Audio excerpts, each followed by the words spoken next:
দুনিয়া জ্বালিয়ে দেব, বরবাদ করে দেব, নিতুকে হাঙ্গা করলে। বরবাদ বরবাদ। আইজা আমার খুব খুশি লাগতাছে, আমার স্বপ্ন পূরণ হইতাছে। বরবাদ জানার আগে নিতরে আমি হাঙ্গা হই রারবাম। এই বরবাদ জানলে কি হইব? বরবাদ রে পাইলে খাইয়া দিয়াম। হেই খাই দিবি মানে? আরে মানে যে ফালাই দিয়াম মাইরিয়া। ঠিকই কইছ।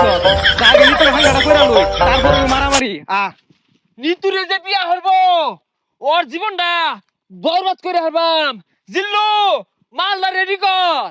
বরবাদ ভাই একটু সময় লাগবো মালটা রেডি করতে। আরে কি মাল রেডি করতেছস? আরে আই নেই তো কইলাম মাল রেডি করবা। নো নো নো নো খাইলে চোখে জাফরা দেখ পান। হাই ছাতা পড়া, ইটা খেলে আমার ইজ্জত থাকবো? খাইতে না তাহলে বানিয়ার কোন গেল লিগা জান দি এক গাই। আরে আয় চাঁদ মামা খামসা দিয়া যা রে, বাড়ি গিয়া দেখি না